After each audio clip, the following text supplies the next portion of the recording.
So I'm not only going to talk about what's happening right now on the ground. We'll need some historical perspective and context as well, because we can't disconnect what's happening now from what has happened at least since 1967. So our starting point is the 6 Days War, June of 1967. And what started on the morning of June 5th as a preemptive attack against Egypt, and as far as we can tell, and we can tell pretty much a lot about the war of 1967, that was the intentional intent. That was what Israel planned to do on that morning, was to attack Egypt, because the month leading up to the war, Egypt violated agreements that it signed with Israel post the war of 1956, removed UN peacekeepers from the Sinai, blocked the Straits of Tiran from Israeli boats. As a result, Israel argued that that was a cause of war. Egypt started pouring forces into the Sinai Peninsula, and Israel launched a war, a preemptive war against Egypt. For a host of reasons that you can find elsewhere the explanation, the war expanded to include a ground attack against the Egyptians, and then another front against the Jordanian, and ultimately a third front against the Syrians in the north. By the end of the war, on June 11th, 1967, Israel has tripled its size in territory. And it conquered the Sinai Peninsula, the Golan Heights, and also the Gaza Strip and the West Bank, which were previously under Syrian, Egyptian, and Jordanian control. Now, when it came to the Sinai is a desert, very small population. So it had some issues, but that was the situation in Sinai. Golan Heights, similarly, very small population, a few Druze villages in the north, not a major issue. But the West Bank and Gaza Strip were densely populated. And then, when fighting came to an end, a war that Israel did not plan to include all those areas, Israel had to make decisions. What to do with the newly conquered, acquired territory. And basically, under international law, we had two options. One is annexation, meaning that these territories are now part of the State of Israel. And if they're part of the State of Israel, Israeli law applies to those territories, and everybody who lives in those territories will become an Israeli citizen. This, by the way, happened in 1949. When the 1948 war came to an end after the establishment of the State of Israel, Israel declared that all the territories that were under the control of the IDF, of the Israeli Defense Forces, would become the sovereign state of Israel, and Israeli law would be applied in all those territories. It also meant that everybody living at that moment in those territories would become an Israeli citizen.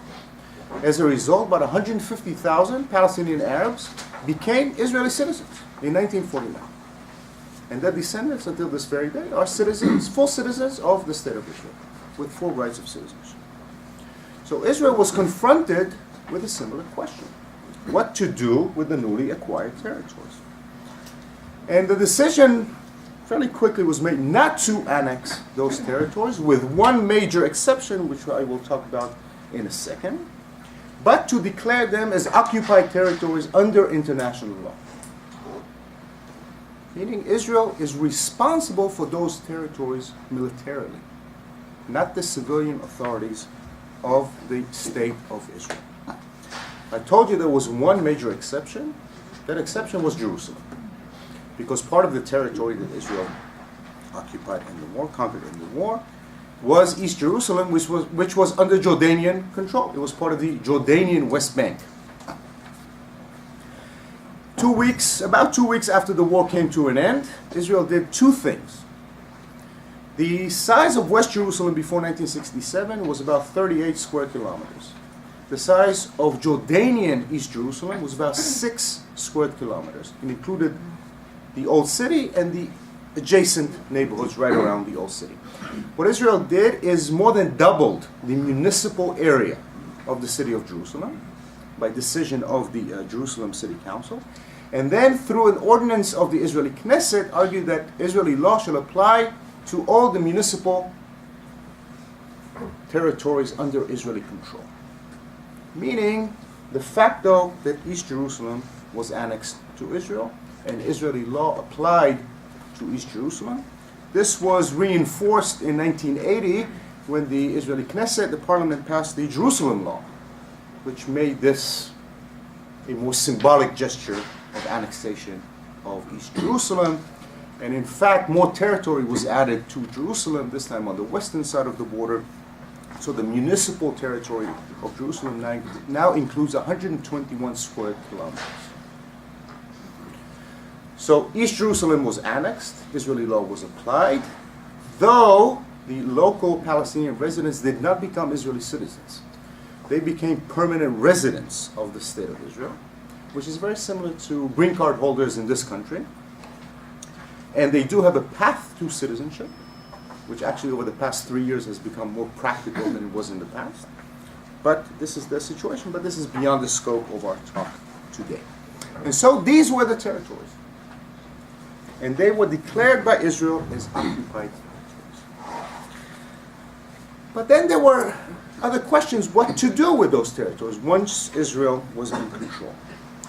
We know, and we have every reason to assume, that the government that was in power in 1967, the Labor government, under the leadership of Levi Eshkol, viewed those territories, except for East Jerusalem, as bargaining chips. They believed that they could achieve, using those territories, a very good agreement.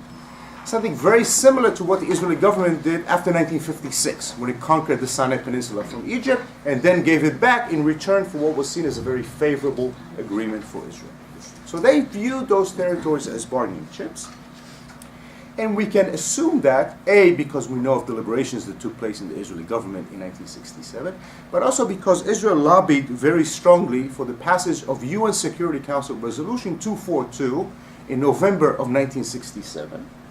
And that resolution basically said, I'm not going to read it out loud, that in return for Israeli withdrawal from territories captured in 1967, there'll be comprehensive peace in the Middle East. And there came the formula of land for peace. So we can assume that at least at this point, the Israeli government believed that it's going to use those territories as a way to bargain, negotiate the best possible agreement, and get hopefully a comprehensive peace in the Middle East. But you needed the other side for it, and while the Security Council passed this resolution, including support from the Soviet Union that severed diplomatic ties with Israel post the war in 1967, the Arab world rejected this plan altogether. In a meeting in Khartoum of the Arab League in late 1967, they issued 4 no's: no negotiation, no peace, no recognition, no agreement, nothing. Absolutely nothing. Israel should withdraw unconditionally, and that's it, in return for nothing. And so there was no diplomacy and no negotiations in 1967. And so in many ways, Israel continued to hold on to those territories. And as it was holding on to those territories, various groups began to have different ideas of what to do in those territories. And those groups are going to be important because they'll have input that is going to be influential until this very day. So just look at any of those maps we can choose. There's a map that says Israel West Bank. That's going to be useful. That's okay. So before 1948, there were a few Jewish settlements, communities, in the territories that would become the West Bank and the Gaza Strip. There was one Jewish settlement in what would be the Gaza Strip, Kfar Darom. It was established in 1946, but there were several Jewish communities in what would become the West Bank that were established in the 1940s. 2 of them were on the northwestern shore of the Dead Sea. And some of them were in what was called the Etzion block, which is, if you look at the map, is just, it's the dark block southwest of Bethlehem. Which one? It's, Gray one. I'm using this one right here. So if you find Bethlehem, which is just south of Jerusalem, there's a block just southwest of Bethlehem. That's the Etzion block. There were several Jewish communities there. All the Jewish communities in the areas that would be controlled by Jordan and Egypt, they were evacuated and were destroyed by the Egyptian armies and Jordanian armies. There was also a Jewish community in Hebron, in the city of Hebron, a very old Jewish community. Most of it was destroyed in 1929 in the massacre in August of 1929, when 67 members of the Jewish community were killed, and then the rest of the community was basically evacuated and cleared. And so when the war came to an end, there was pressure from families that either lived in those communities or had relative parents who lived to return back to their communities.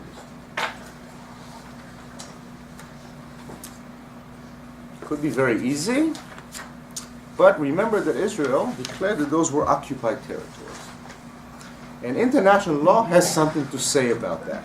So if you would please open up to the first page, which includes a quote from the Fourth Geneva Convention of 1949, Article 49. This is a crucial document, and in every discussion about the settlements, this comes up. So it's good to have it, so we can refer to it. And as you will see, this article deals with the rights and obligations of an occupying power in an occupied territory. Most of this article, and you can read it, we're not going to read all of it, deals with how the occupying power should deal with the occupied people, the people who lived in this territory, that it cannot forcibly move them, that it has to protect them, so on and so forth. You can read it. But then the last sentence of this article, and this is the crucial one. It says, the occupying power shall not deport or transfer parts of its own civilian population into the territory it occupies. This is what the Geneva Convention says, and Israel is a signatory to the Geneva Convention. Under most interpretations of international law, and this is basically a universal consensus outside of Israel, Israel is not allowed under international law to send its citizens from Israel proper into those territories. And this basically has been the position of the international community, including the United States and the State Department, since 1967.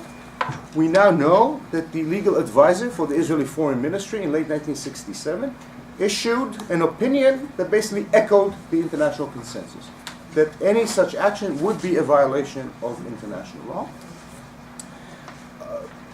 If you want to find kind of international validation for this position, UN Security Council Resolution 466, which was passed in March of 1979, said that the Israeli settlements in the territories captured in 1967 are in violation of international law, and it quoted the Fourth Geneva Convention.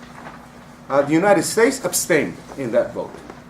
It did not veto that vote, which is again an indication that ultimately the United States views this as violation of international law. However, there have been several legal arguments made by Israelis or supporters of Israel who claimed that this does not apply to the case of Israel and the West Bank and Gaza. And their arguments, they have some arguments. One, they claim that the spirit of the Fourth Geneva Convention was post-Second World War to end European and Western colonialism and imperialism. And they said that the 1967 war simply doesn't fall under those categories because it was a defensive war. It was the Egyptians who caused the war. Israel only defended itself. Therefore, the spirit of the Geneva Convention does not apply. Another argument is that both the West Bank and Gaza were never rightfully under Egyptian or Jordanian control. that they were occupying forces themselves. Therefore, there's not one case of one country conquering territory from another country, and therefore the spirit of the Fourth Geneva Convention does not apply. So these are some of the legal arguments that Israelis have made, the Israeli legal scholars have made. But again, overwhelmingly, the international community does not accept those explanations and views the settlements as violation of international law based on a very straightforward reading of the Fourth Geneva Convention. There have been several cases before the Israeli courts, including the Israeli Supreme Court, regarding those settlements. And ultimately, the Israeli Supreme Court has ruled that in spirit, the settlements are fine. They don't violate the law, though the Israeli Supreme Court is more interested in Israeli law than it is with international law. However, in many cases, the Israeli legal system had to determine whether a specific settlement is legal or illegal. And what the Israeli courts have been looking for is whether the land upon which the settlement is created was purchased legally, if it was confiscated illegally. So these are the type of questions that the Israeli courts have been looking at. So just to throw statistics at you before we go back to 1967, there are today 121 officially recognized settlements in the West Bank. Meaning, under Israeli law, they are legal. But there are 103 illegal outposts in the West Bank, which under Israeli law are illegal. And in many cases, there are orders from the Supreme Court to dismantle and evacuate them. In some cases, it has been done. In other cases, the government has yet to carry out those orders. So just keep that in the back of your mind. So let's go back to 67. So we have groups who, they want to return. And indeed, in late 1967, the Israeli government allowed families who used to live in the Etzion block to return and rebuild communities in the Etzion block. So construction started in late 1967 on Kfar Etzion, which will become the first Israeli settlement now in the West Bank. And the idea here was, it used to be a Jewish settlement. The land was purchased in the 1920s and 1930s legally. And so, the people who were expelled in 1947, 1948, they have the right to return to those territories and rebuild their communities.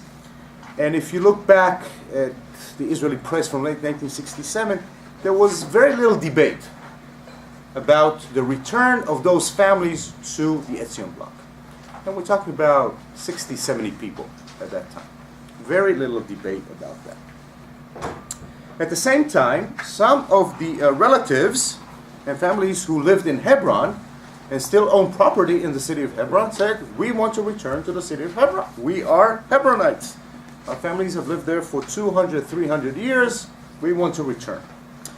In that case, the defense minister, Moshe Dayan, who met with them, said, no, you can't return. It's too dangerous. Hebron is a densely populated Arab city. If you move back to your homes that are smack in the middle of the old city of Hebron, we will not be able to protect you. This could lead to violence, so we cannot allow you to return. But on Passover of 1968, a more determined group of Jews, some of them American Jews, and who were ideologically students of Rabbi Tzvi Cook, they saw the fruits of 1967 as the true realization of the Messianic plan for the Jewish people. They believed that redeeming the West Bank, which is the core of biblical Israel, was the realization of Zionism at its fullest, and they wanted to settle in all the religious, crucial parts of the West Bank. For them, Hebron, of course, was at the very top, tomb of the patriarchs, and they decided to settle there. They had no authorization from the government, so what they did is they decided to celebrate Passover at the Park Hotel in downtown Hebron. They checked into the hotel. They have yet to check out until this very day. So this was the beginning of the second phase of Jewish community in the city of Hebron. We're talking about a few families who were there. The Israeli government and the IDF were alarmed. They felt that it was a security threat. So they asked them to relocate just outside the city of Hebron. And in fact, built for them a new settlement, which is a suburb of Hebron. It's known as Kiryat Arba, now home to more than 10,000 settlers. So some of them moved to Kiryat Arba, some stayed in Hebron. So we still have a Jewish community in the heart of the city of Hebron. Others moved to Kiryat Arba. So here we have two dynamics. People who used to live or had land and returned, and this was also true to the settlements or communities in the northwest shore of the Dead Sea. And those who were very ideologically motivated to go, especially into the holy sites, holy cities of the West Bank. But that was not all. By late 1967, early 1968, the Israeli government realized that there's no peace process. There are no negotiations, and they're going to hold on to this land. So, what to do with it? And the Israeli government adopted what came to be known as the Alon plan. Yigal Alon was commander in the Haganah, later on a general in the IDF, a minister in the Israeli government. And he laid out general principles. Later he said he had nothing to do with it, but it's known as the Alon plan. And they identified certain crucial areas that are important strategically or for security reasons. And there Israel should build settlements for those reasons, and the rest of the territory, they should do nothing. And the areas that they identified was the Golan Heights, which they viewed as a security buffer between Syria and Israel, East Jerusalem, which was already annexed, and the Jordan Valley in the west, on the banks of the Jordan River on the eastern front. And so in those areas, the Golan Heights and the Jordan River, the Israeli government began building settlements. And these were designed by the government, built by the government, and some of them are kibbutzim, they're part of the kibbutz movement. In the case of the Golan Heights, some of them are even Shomer Tzair kibbutzim, which are on the left flank of the political map in Israel. So those who came to live in those settlements, in the Golan Heights, then in the Jordan River Valley, were secular kibbutzniks, laborites, not necessarily driven by the same ideology that brought the people into the city of Hebron, for example. They were very different.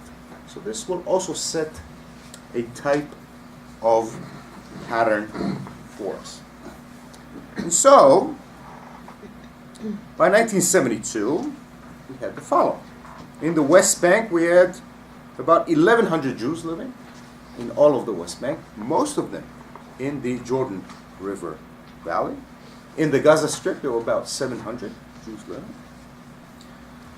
In the Golan Heights, very few, just under 100 at that point. It will grow. And in East Jerusalem, almost 9,000 Jews in neighborhoods that were being built in East Jerusalem. Now, under the Israeli government, East Jerusalem, these were not settlements. There was absolutely no debate about building neighborhoods in East Jerusalem, because East Jerusalem was now seen as an integral part of the state of Israel. However, for the international community, including the United States, there is no difference. East Jerusalem and the West Bank are seen as the same thing. 3 years ago, when Joe Biden was visiting Israel, and the Ministry of the Interior published that they were going to build 200 new units in East Jerusalem, Joe Biden almost left the country immediately in protest. So again, for the United States, it would seem, based on Joe Biden's reaction, there is no line differentiating, technically, between East Jerusalem and the West Bank. All those territories are considered one general entity. So labor was in control from 1967, for our purposes, all the way until 1977, when Likud came into power. And roughly by 1977, we are talking about a population excluding East Jerusalem of about 10,000, and in East Jerusalem about 20,000 Israeli residents. So not an overwhelming number by any stretch of the imagination. But then the Likud came into power. And the Likud had a very different political platform than Labour. The Likud were champions of what came to be known as Greater Israel. They never supported, up until that point, any negotiations over those territories. In fact, if you go and read the political platform of the Likud in 1977, it still claimed that Israel had the right to both banks of the Jordan River, including the eastern bank of the Jordan River. This was only removed from the Likud platform in 1980.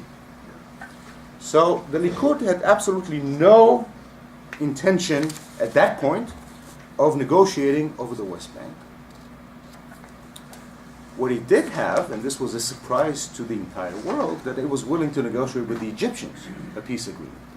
And as soon as Likud came into power under the leadership of Menachem Begin, they engaged in very serious negotiations with the Egyptians that culminated 2 years later in a peace agreement whereby Israel returned the entire Sinai Peninsula back to Egypt, including removing some Jewish settlements that were built in the Sinai Peninsula. So several thousand Israelis who lived in the Sinai Peninsula were brought back into Israel. But at the same time, the Likud deepened very much its hold over the West Bank and at that time also the Gaza Strip. There were several dynamics. By the time the Likud came to power, there was a very strong ideological movement of settlers. I told you about the case of Hebron in 1968.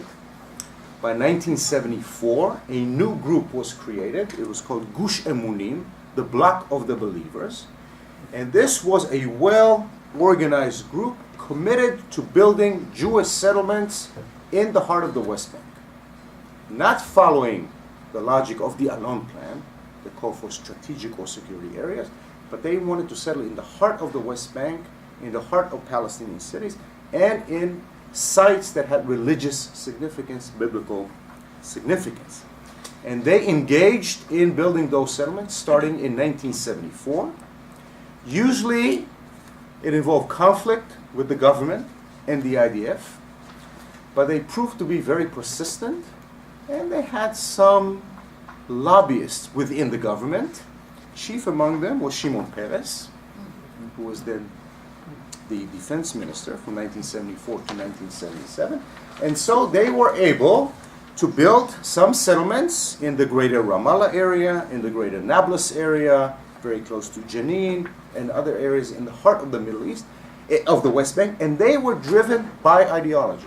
This was what brought them. They said, we are redeeming the land. We are here for religious, messianic reasons. And there were several thousand of them, so they were not a mass of people, but they were highly committed and ideologically driven to do so. So they were a force, and once Likud came into power, they were very much embraced now by the government and were granted much more authority and the ability to operate from within the mainstream.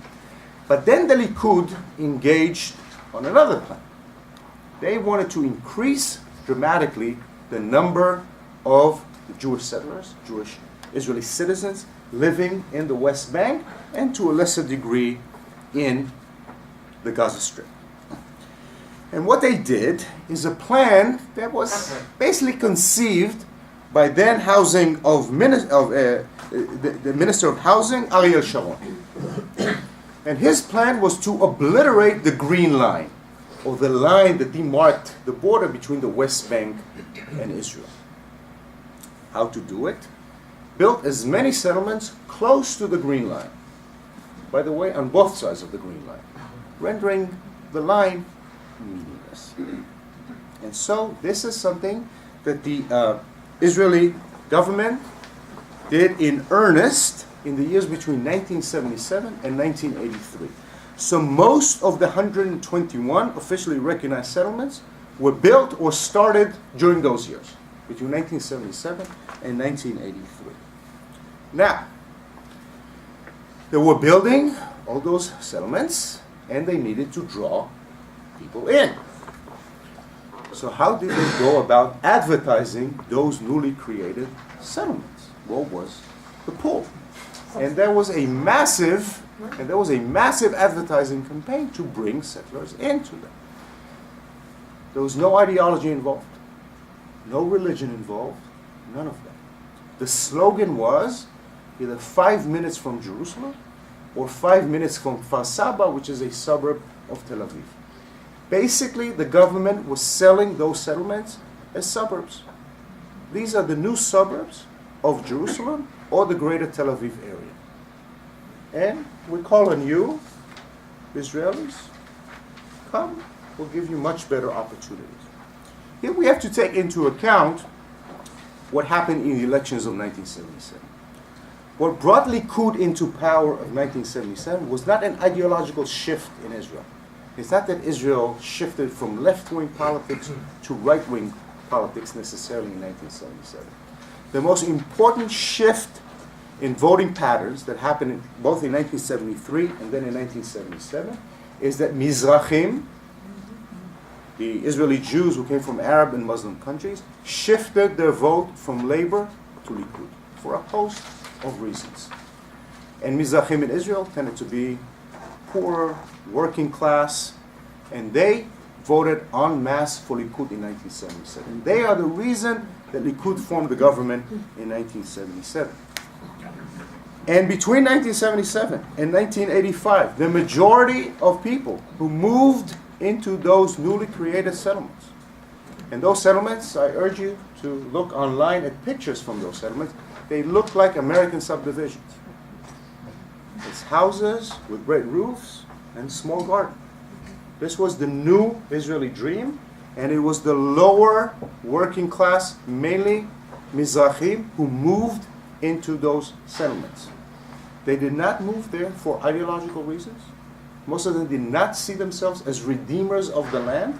They moved there because the mortgage rates were much, much better, because taxes there were much, much lower, and there were other incentives to move there. And so the first major jump in the Jewish population in the West Bank happened following this major kind of migration into the West Bank. And so, for example, by 1983, we're already talking about 22,800 Jews living in the West Bank. So this is already a massive jump in the beginning of much bigger population. But notice by 1985, it's already 44,000. So this is not natural growth. These are Israelis moving into those settlements. And again, if you look at, let's say, this map, which kind of gives you where all the clusters of settlements are, notice where they are. They are surrounding the city of Jerusalem. So they are within commuting distance of the city of Jerusalem. And they're on the western edge of the West Bank, within very close commuting distance of the greater Tel Aviv area. And this is where the overwhelming majority of the Jewish population in the West Bank lives until this very day. If you see those isolated triangles in the heart of the West Bank, those tend to be those ideologically driven settlements. But the majority of the population does not live there. They live in those bigger clusters of settlements. One other thing that we need to take into account is that at that time, the West Bank, and to a large degree Gaza, was fairly peaceful. There was very little violence going on. The majority of a substantial number of the Arab population of the West Bank and Gaza worked in Israel regularly and commuted to Israel from the West Bank and Gaza on a daily basis. And there were no checkpoints or barriers, none whatsoever. So in fact, you had no way of telling on what side of the green line you were at that time. There was no physical barrier. And you could basically travel anywhere and everywhere. And so if you lived there, commuting to either Jerusalem or Tel Aviv was very easy, it was very simple. No obstacles there. So this was the first major wave of expansion. The second major wave of expansion in the population came in the early 1990s. This is when Israel experienced massive waves of immigration from the former Soviet Union. And at that time, in the early 1990s, the Jewish population in the West Bank basically doubled. In 1985, there were 44,000. By 1992, there were 101,000. And by 2000, there were close to 200,000 Jews living in the West Bank. One of the biggest jumps were immigrants, Jews who came to Israel from the former Soviet Union, and again encouraged, given incentives by the government to go and live in the West Bank, which many of them chose to do. Again, in most cases, we're not talking about the growth of ideological settlers or people who came for religious reasons. They came because of cost of living, quality of life issues, and other questions that were relevant to them at that time. We also know that the American administration of the time was very upset by Israeli policies in the West Bank. We know it because there was a major clash between the Bush administration and the Shamir government in the early 1990s. If you recall, Israel asked for loan guarantees when the massive immigration from the former Soviet Union began. They asked for $10 billion in guaranteed loans.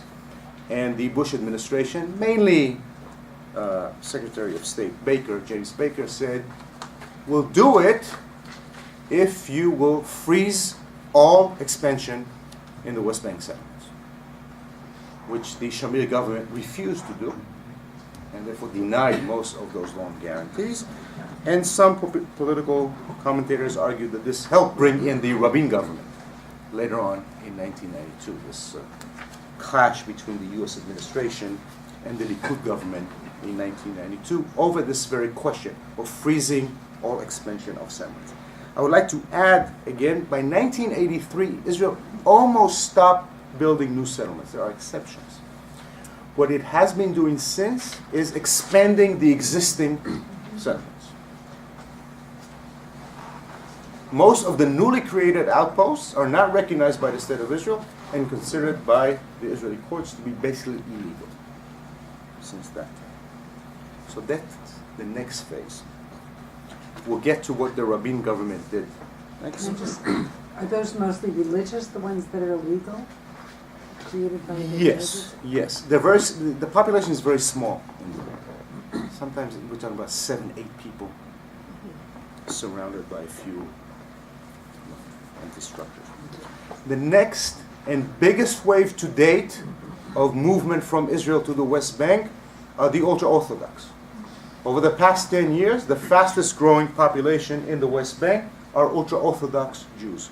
Most ultra-Orthodox Jews, and this is the poorest community in Israel, the poorest Jewish community in Israel. The Bedouins are poor, but they're the second poorest community. They rely heavily on government housing.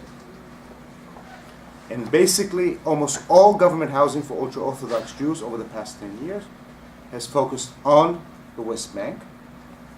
The two biggest Jewish cities in the West Bank are ultra-Orthodox cities, Modi'in Elit and Beitar Illit.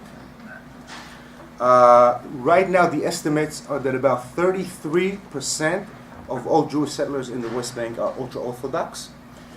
They average 6.5 kids per family. The overall average for Jews in the West Bank is about 3.5, but they skew it up. So for the non-ultra-Orthodox, the average is about 2.5. So by all estimates, by 2020, the majority of the Jews in the West Bank will be ultra-Orthodox. What is interesting is that officially, the ultra-Orthodox are either anti-Zionist or a-Zionist. And many of them don't fully recognize the State of Israel for their religious reasons. So clearly, they are not there for ideological reasons. They are not Zionist pioneers. They are there because this is where the available housing exists. Can I also suggest, aren't they also there because by being in the West Bank, they can control who moves to their community in a way they wouldn't if they were in main Israel? They have a few inside of Israel, and they control it fairly well. But that's maybe part of it, yes. But so they are the fastest growing, and they will be the majority by 2020 by all estimates. So we need to take this into consideration. Okay. So, negotiations proposals. So I said, after 1967, there were basically no negotiations over the West Bank and Gaza, over those territories. Nothing happened. Then in 1977, Israel began negotiating with the Egyptians. The Egyptians insisted on including the Palestinians in the peace agreement. And I don't know if you're aware of it, but half of the peace agreement between Israel and Egypt includes the issue of the Palestinians, though very little of it has been implemented, and it kind of fizzled and did not change the situation on the ground. However, starting in 1991, under initially American pressure, more serious negotiations started over the future of those territories and the possibility of the creation of maybe a Palestinian state. This also coincided with the PLO in 1988 declaring that it accepts the parameters of UN Resolution Security Council 242, meaning de facto they recognize the state of Israel, though at this time they didn't say, they had to wait till 1994. And so the path was opened to a potential agreement that might include maybe a Palestinian state in those territories. This was, of course, intensified when the Oslo agreements were signed in 1993 and then Oslo B in 1994.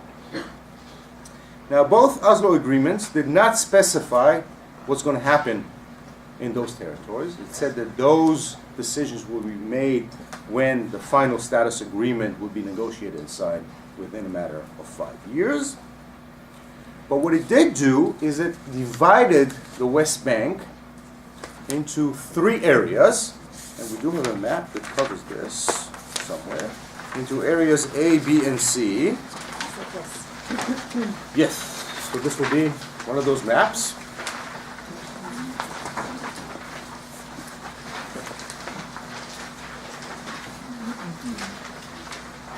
So the West Bank was now divided into those 3 areas.